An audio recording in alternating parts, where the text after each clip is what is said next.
Good morning, good morning, good morning. Thank you all for your patience. Sometimes we have technical difficulties, but we are here. So, good morning and welcome to the Tarrant County College Connect Campus 2023 Black History Month webinar.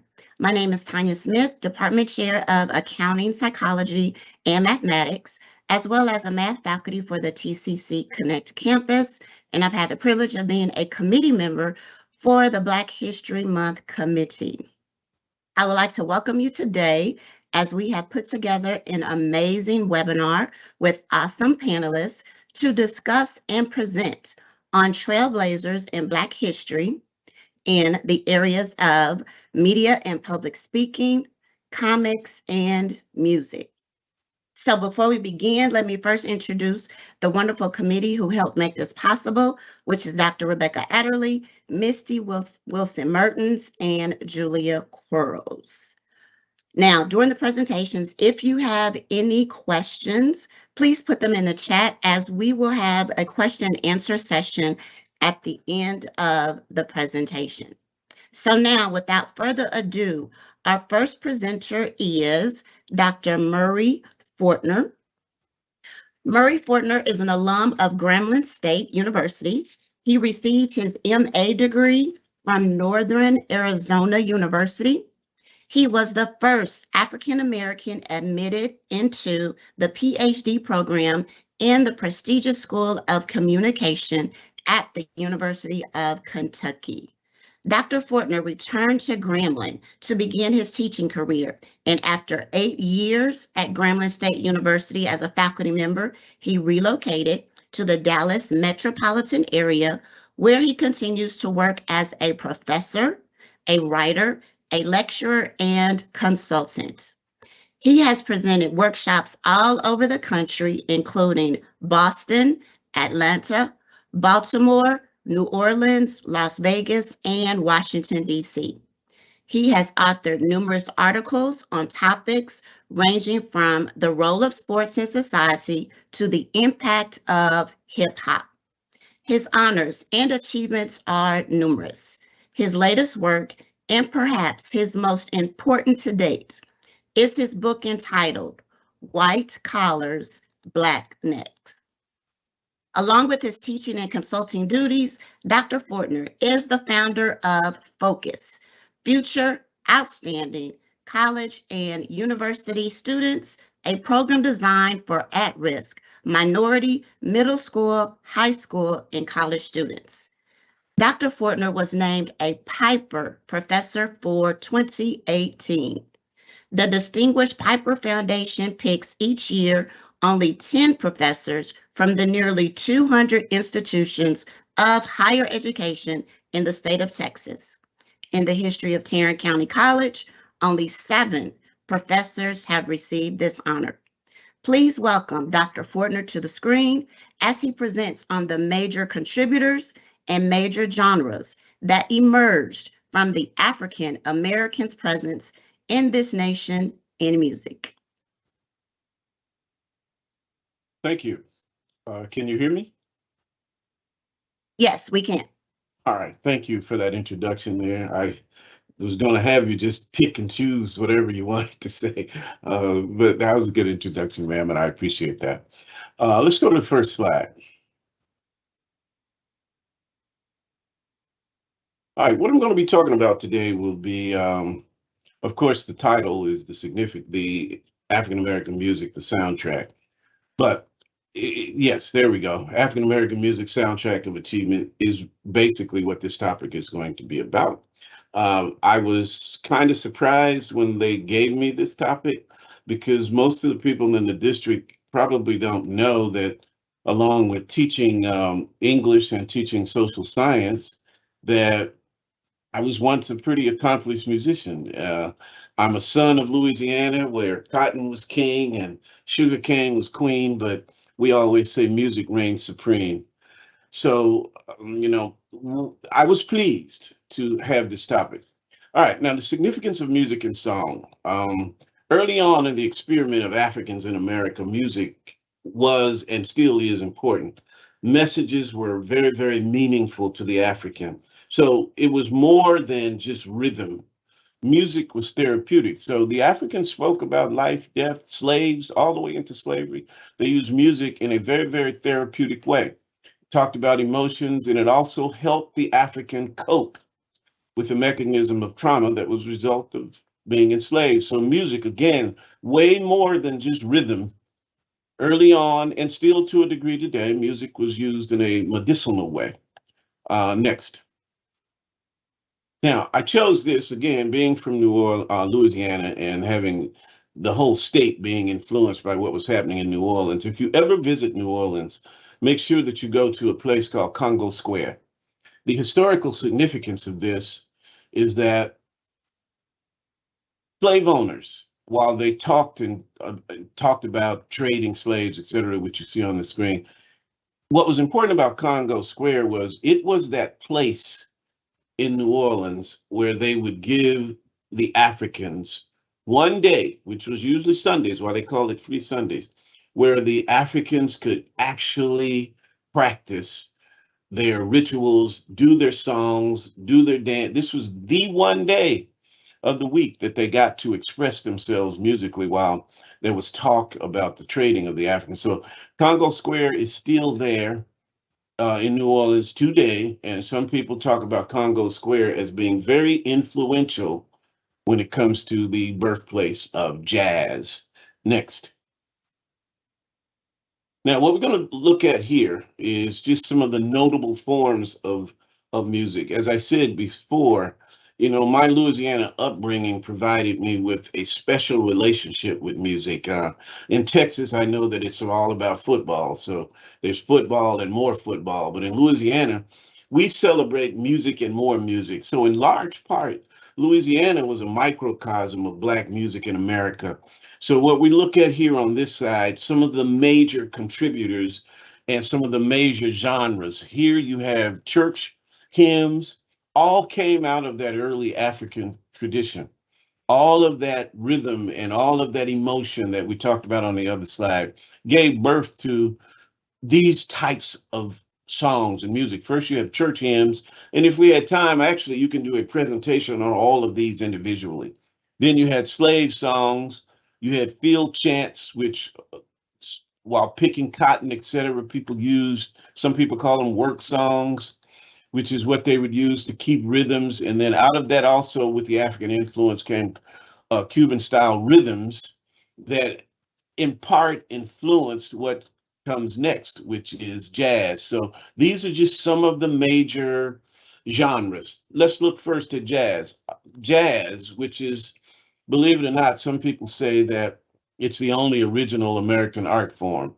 I took a class while in undergraduate school on music, which is equivalent to music appreciation. I remember the teacher told us that there's a theory that jazz music actually formed as a result of some of the freed slaves getting instruments that were left by Civil War armies. They left these instruments. So some of the freed slaves found those instruments and figured out a way to play them in a very expressive way. But there is no doubt jazz came out of Louisiana, New Orleans in particular. So not only is this an important aspect of music for African Americans, jazz went on to become a global phenomenon. Next. When you talk jazz, and I encourage anybody listening, if you really want to go deeper, some of the people that I have on this slide, since we're talking Trailblazers, you can actually go and examine these people. Some of them you may know, some of them you may not. This, of course, was my hero growing up, was Louis Armstrong. And Louis Armstrong, of course, I play trumpet. He played trumpet. I wanted to play like Louis Armstrong. Louis Armstrong actually was influenced by another guy named King Oliver. So you're talking about some of the early pioneers of jazz.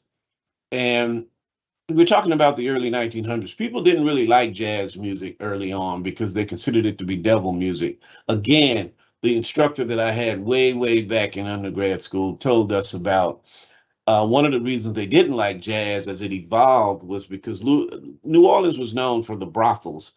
And that was the music that they used when they wanted to signal to some of the working ladies that they had been with a client too long, they started to play this music. And the person who owned the brothel will say, jazz it up. And that's when they would go into this music. So a lot of people didn't like jazz because they said it was devil music. But it went on, of course, to become a global phenomenon. Next. Probably don't know this person, Rosetta Thorpe, also from Louisiana. I believe she's from Louisiana. I know her music was very influential in that area. Rosetta, she was actually a gospel singer who played riffs that really gave birth to rock and roll. She was a gospel singer who played guitar, and a lot of people say that her style of play actually laid the groundwork for rock and roll. So again, we're talking about pioneers, we're talking the 30s and 40s. And of course, in terms of gospel, Rosetta Thorpe also was a gospel singer, even though the style was very similar to rock and roll. Mahalia Jackson, you should also look her up. I think when I start to talk about some of the greatest singers ever, I always say Whitney Houston and Mahalia Jackson, who was one of the first most well-known gospel singers of all time. Next. And of course, also, again, out of the Delta, you had the blues. The blues. Most notably, you have B.B. King, and you should read about the legend of Robert Johnson, who was probably, some people consider to be the godfather of blues. There's the legend that this guy wanted to play, really wanted to learn how to be a virtuoso on the guitar, but he didn't really know how to play. And there's legend has it that he was walking down the road once and confronted the devil and sold his soul to the devil for musical talent.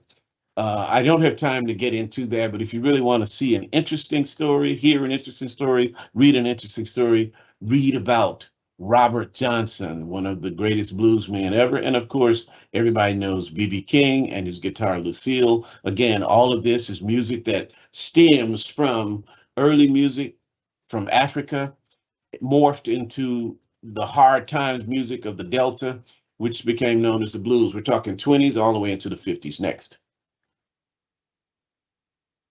Then you had the big band era, and everybody knows Duke Ellington, Count Basie, Ella Fitzgerald. These were all great musicians during the 30s and 40s. This also kind of connects to the Harlem Renaissance.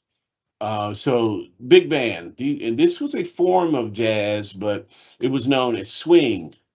So when you're looking at the evolution of Black music in America, this was a very important era. Next. Then we had the era of the crooners, and that's Nat King Cole, of course, who is the father of Natalie Cole, and you have Johnny Mathis. These were all crooners. This era coincides with the rise of television too. So most of the crooners came along and they became well known because they arrived at the time when television started to become big. And of course, I point out my favorites, Mr. Sam Cooke and his famous song, which is sung a lot today, called "A Change Is Gonna Come." That's Sam Cooke. But this is the era known as the crooners. Next, R&B gave rise to Motown, Stack Records out of Memphis, Solar out of California, LaFace, which is was out of. All of this again evolved from the early music of slavery. LaFace, of course, I think is out of Atlanta. But these were R&B artists. R&B artists from the 50s all the way into the 90s. This was dominant music. Everybody knows the Motown story. I don't know if most people know about Stack. If you really want to go on a nice little trip, go to Memphis, where Stax was founded, and they still have the Stax Museum, probably one of their most noted, Otis Redding and Isaac Hayes. Next. Then we get to today. The great, great, great grandchild of all of that is, of course, one of the most popular genres of music today, which is rap. And I don't need to name, some of you know who these people are. Again, I could do a whole thing on rap, but we're going to keep it moving. Today, we'll just look at it as a genre. Next. We're going to close this thing. African American communities use music and song, sometimes in place of written communication, to discuss life, death, spiritual philosophies, and emotions, all of which helped individuals cope with the traumas that came with being enslaved. Next. We highlighted some of the major contributors and major genres that emerged from the Africans' presence in this nation. Music and the saga of Black American achievement are inextricably connected. Music gave us hope and was the soundtrack for the struggle. Black music is a beautiful symphony of her and his stories. Thank you for your time. Thank you, Dr. Murray, for sharing this rich and soulful information on how the African American presence in music has influenced this nation. All right, next up, we have Mr. Ronell Whitaker. Ronell Whitaker is a high school English curriculum director for Community High School District 218 in Oakland, Illinois. He has over 15 years of education experience and is a champion for comics in the classroom. He has presented across the country at conferences and conventions on the virtues of comics in the classroom. He is a founding member of the Lit X teacher cohort and sits on the board of directors for Reading with Pictures. Ronell believes in comics, and he likes to think that comics believe in him. Please welcome Mr. Whitaker to the screen as he will present on Black comic trailblazers in Black history. Hello. Can y'all hear me? Yes, we can. All right. I'm excited. Thank you for that introduction. I got to take you everywhere I go. That was fun. So as I was, just introduced as, I'm here to talk about Black trailblazers in comics. To the next slide, please. I am primarily a champion of comics in the classroom because I am the result of early intervention reading comics. When I was 3 years old, one of the first things I read as a child was the comic strip in the newspaper. There's pictures of me holding the newspaper and reading Family Circus and Heathcliff and stuff like that. And as I got older, I started to be able to use comics as a gateway to do things like flex my way into using my vocabulary. So when I was in the second grade, I knew words like, things about DNA and chemical compounds, stuff like that, because of, Spider-Man comics. So I got started talking about the, contributions of Black people in comics last year in February. I wanted to start featuring a comic creator, a Black comic creator that people should know on my Instagram. And throughout that, I started to notice that I only had 28 days, and I knew there had to be more than 28 creators. So I kept that going, and I would share a Black comic creator every week. And then now that we're back in February again, I've been sharing a Black creator every day this month to kind of hammer home the fact that, people keep saying that there aren't any Black creators or enough Black characters. And I wanted to show people that we're out there. Not only are we out there, but we are excellent and we are major contributors to the culture.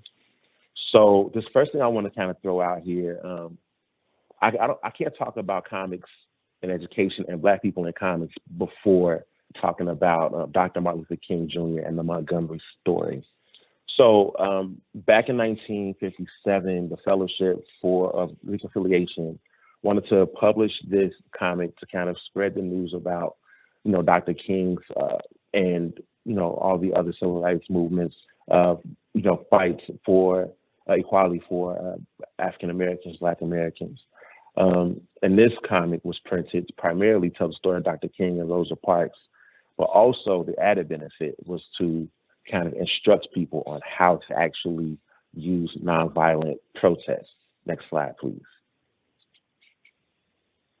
So one of the things that Dr. King and the publisher of this comic were really keenly aware of was the power of comics, how easy it is to actually access the ideas that are being put forth in a comic book format. So one of the things they found out was, that the people that they could reach through this format were going to be the people who might not be the strongest readers or have the highest literacy, and they could still communicate to people, here are the tenets of nonviolent education, nonviolent protest.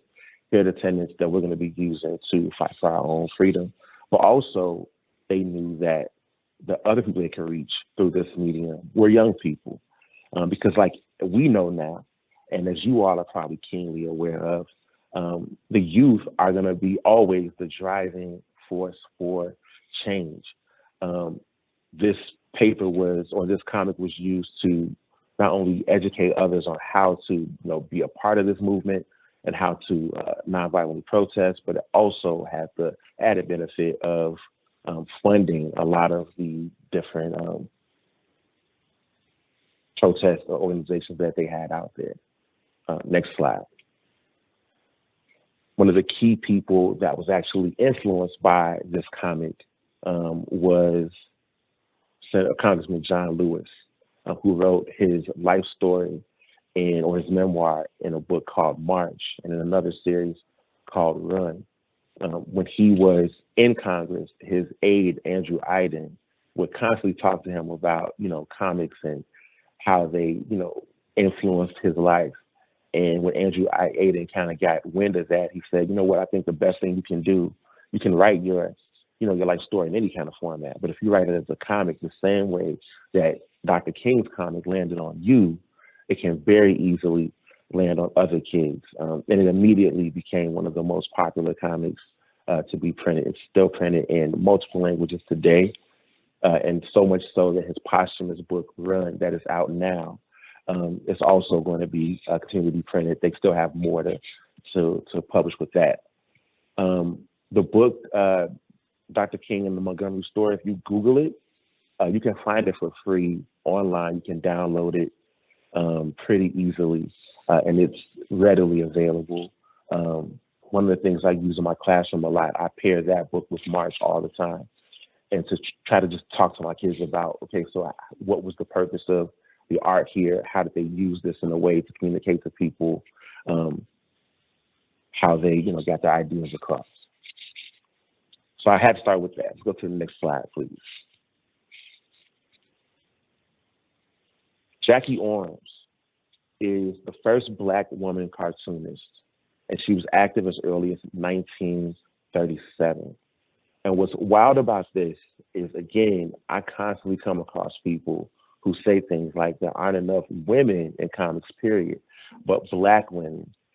To know that not only was she one of the first Black women cartoonists, but she was one of the first women who were creating comics that early in comic history.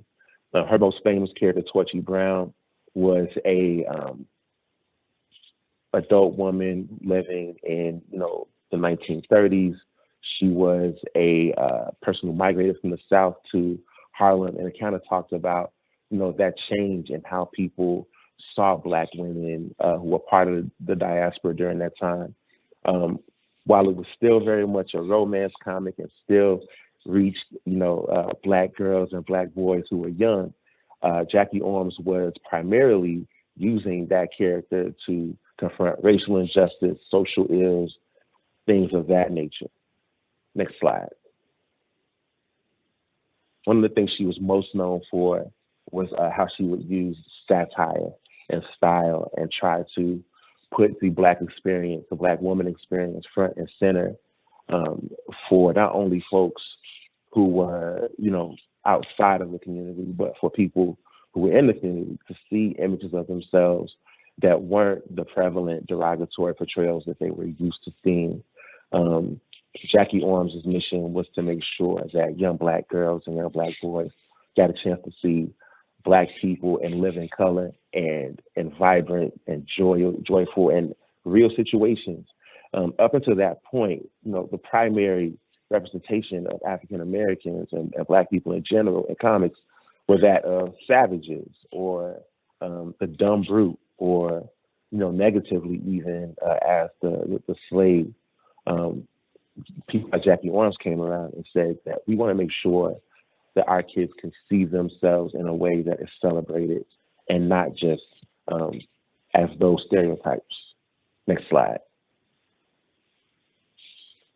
So from Torchy Brown, she moved on to a new character, a new young character, who she used to do satire.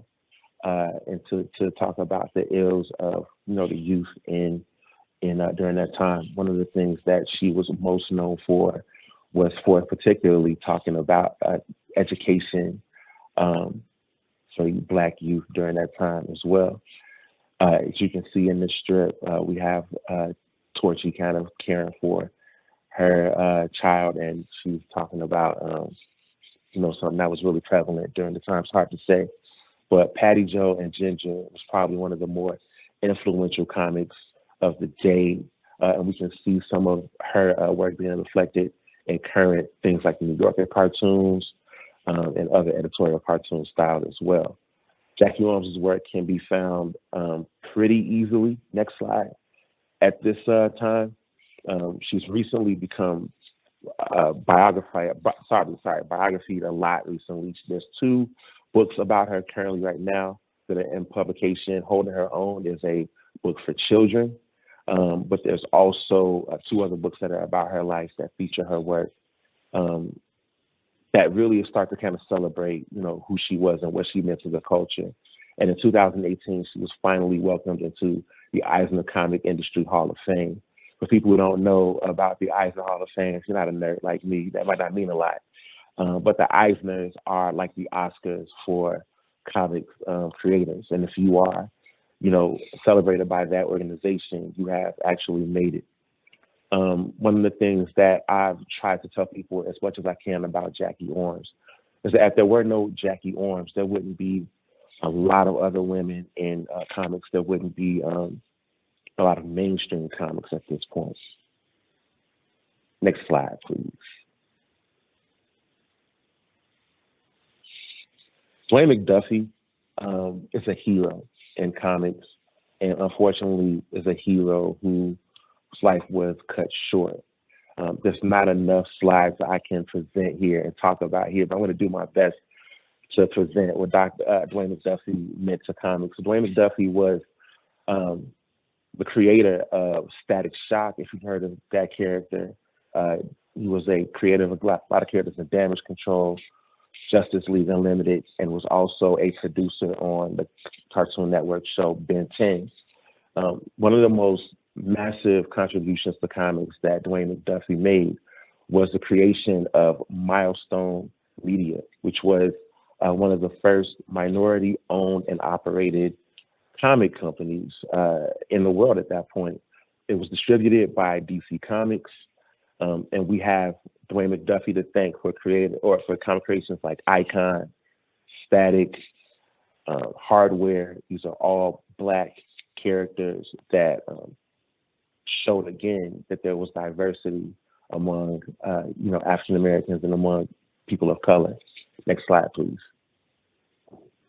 One of the things that was really important for Mr. McDuffie was showing that diversity. One of his quotes was, growing up, when he was reading comics, he would always see people of color being portrayed as gray or purple, and walking around, he didn't see any gray or purple people in his real life.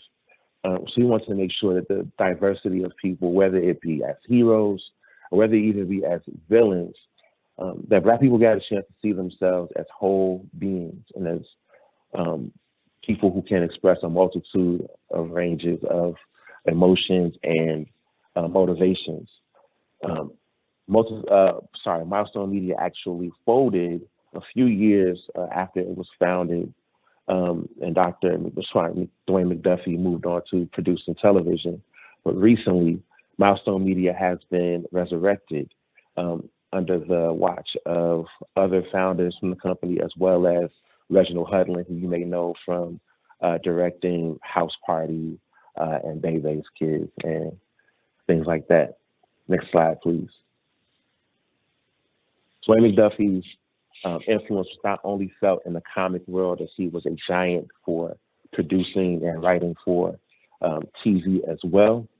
Anyone who grew up watching Justice League and Justice League Unlimited on Cartoon Network, you've seen Dwayne McDuffie's work. Out of the 91 episodes that were created for that television show, Dwayne McDuffie either wrote, produced, or created 69 of those episodes. So you have absolutely seen his work. He is responsible for the way that we see quite a few characters, Batman, Superman, Green Lantern included, because of the way that he portrayed those characters. He was recently the co-producer of Cartoon Network's reboot of Ben 10 Ultimate Alien, and was also shepherding in the Static Shock TV show, which ran for 4 seasons.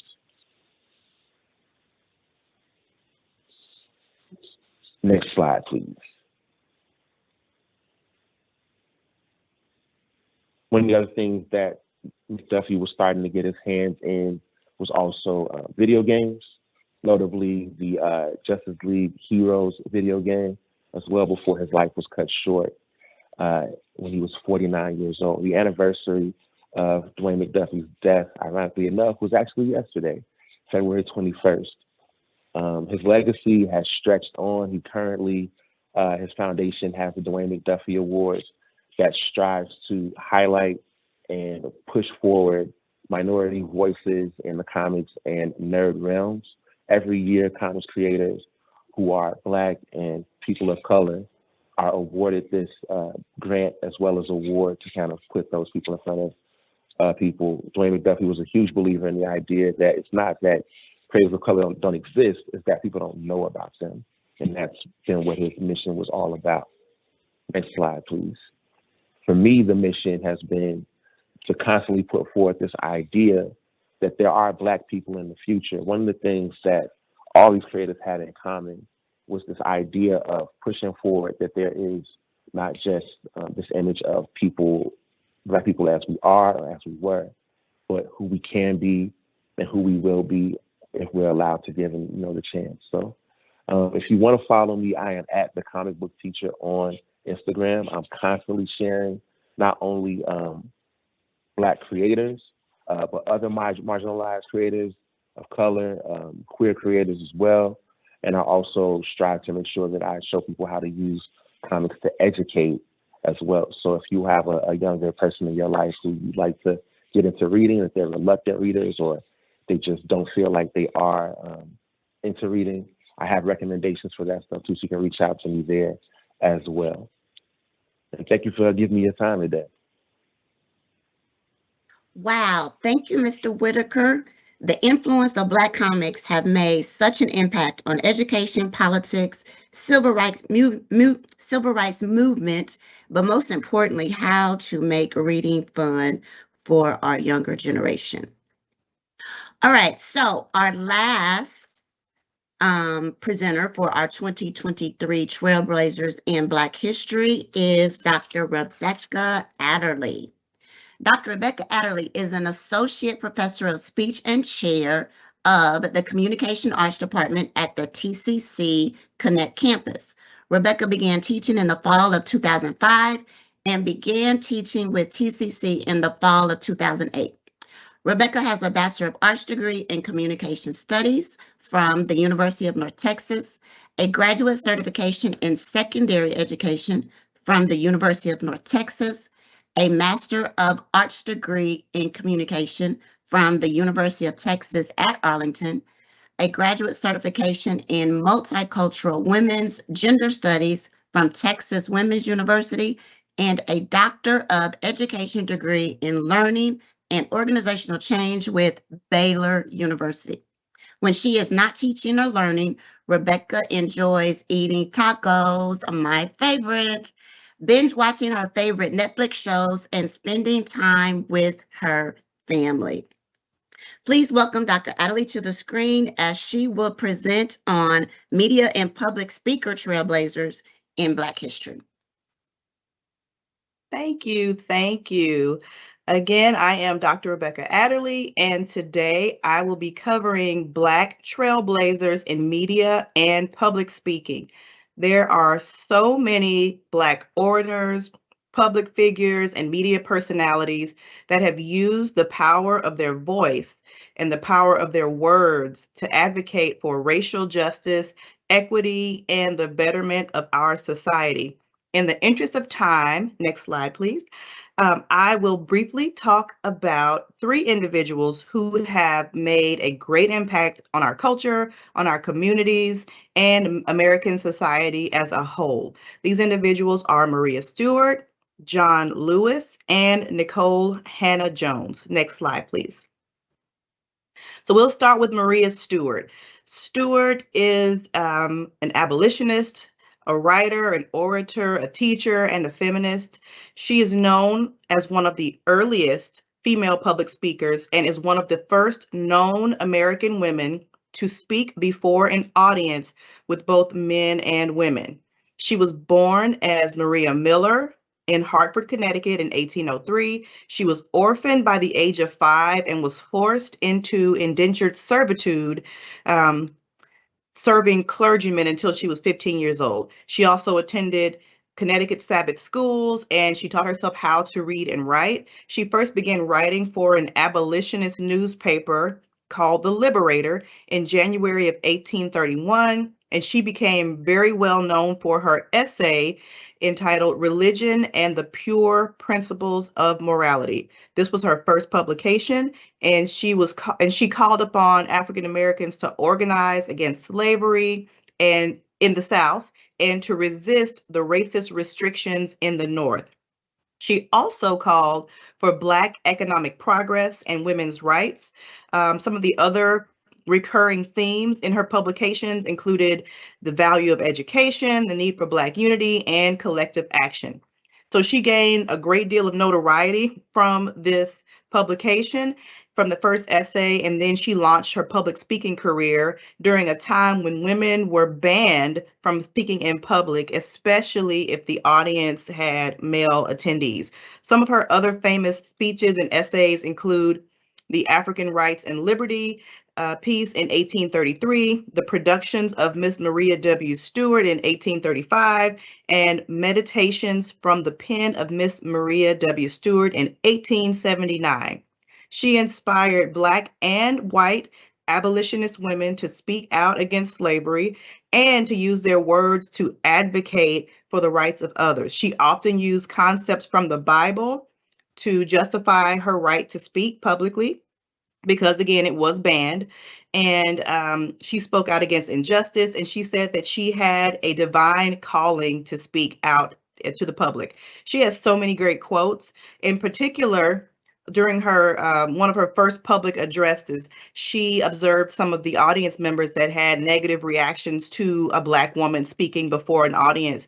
And she stated, "The frowns of the world shall never discourage me." And she continued her presentation. Maria Stewart is a trailblazer. Her work continues to inspire many.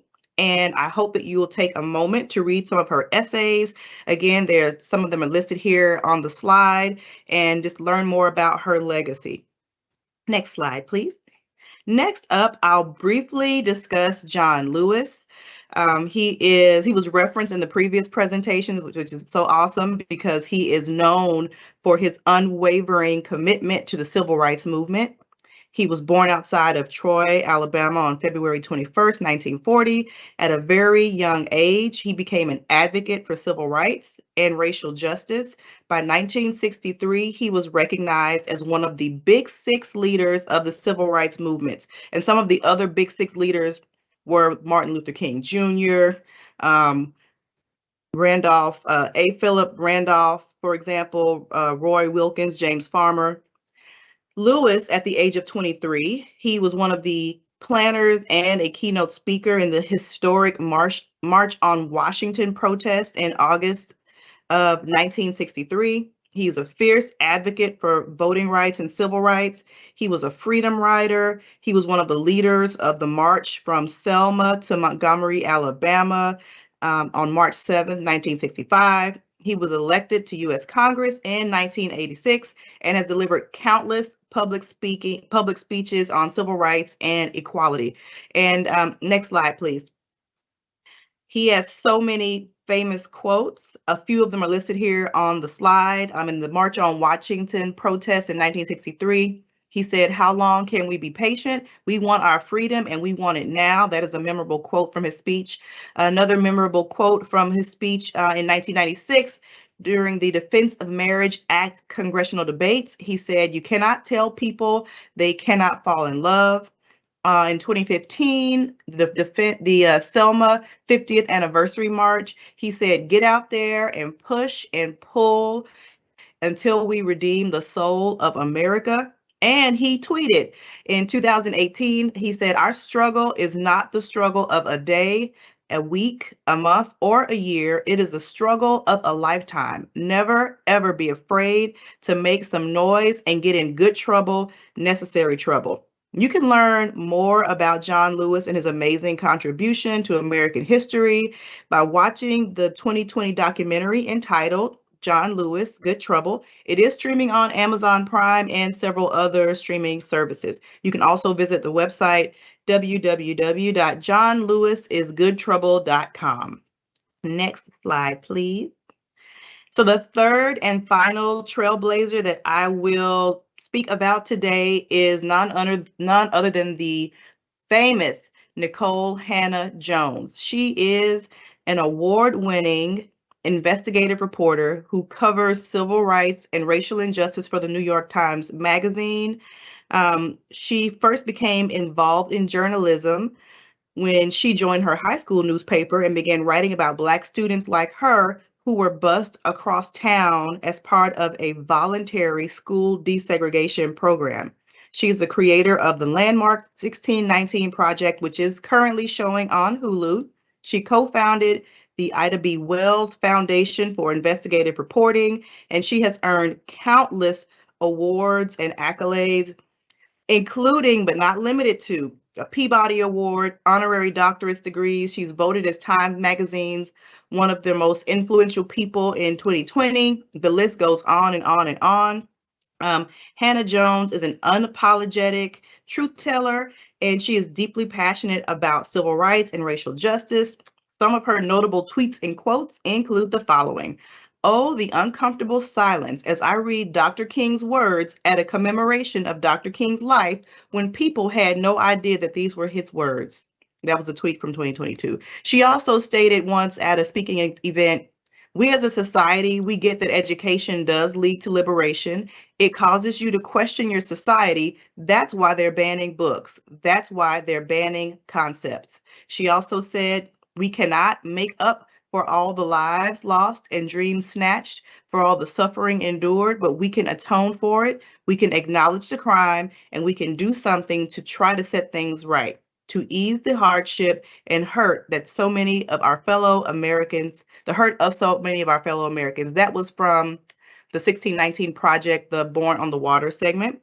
And finally, she says about her work, "I see my work as forcing us to confront our hypocrisy, forcing us to confront the truth that we would rather ignore." If you want to learn more about Nikole Hannah-Jones, you can visit her website, NikoleHannahJones.com.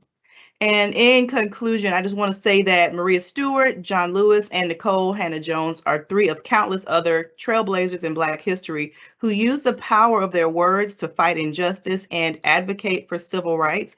Their work inspires and empowers activists, orators, and scholars of all walks of life. And I hope that you'll take a moment to learn more about these individuals and that you will use your voice to advocate for truth and justice just as they did. Thanks for listening. Thank you, Dr. Adderley, for sharing some amazing African-American trailblazers in media and public speaking who have made a tremendous impact in our society. So we have a few minutes for any questions from our audience. I see some of them were asking for the Instagram tag for our comic presentation, Mr. Whitaker, and I believe that has already been posted on Instagram at the Comic Book Teacher. One question for Mr. Whitaker: is the MLK comic still around, and can we read it? Yes, you can actually. Last time I got a physical copy of it was at the Dr. King Museum in Atlanta. But you can also just Google it and find it for free. It's readily available for PDF download. Awesome. Okay. Then we had another comment that someone's uncle played in a band that was with Stax Records. Show Enough was the name of the group. Do we have any other questions that I may have missed? If so, please post them in the chat. As a reminder for any of our students who are attending, attendance is being tracked. Maybe some of your instructors are providing extra credit. And if that is the case, a link has been provided for you in the chat. So please take the time to fill that out so that you can receive credit.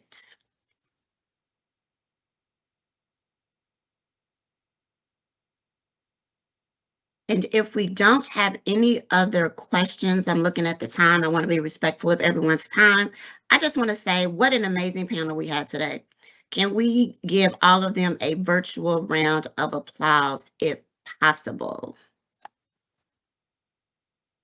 Thank you, Dr. Adderley, Mr. Whitaker, and Dr. Fortner for sharing and capturing and putting in the spotlight just a few, because we know there are several others you could have spoke about. Black Excellence Trailblazers, whose presence has made a mark on this nation in the areas of media and public speaking, comics, and music. Thank you to our virtual audience for attending. I do hope you enjoyed our panelists and their presentations just as much as I did. Again, thank you everyone, and enjoy the rest of your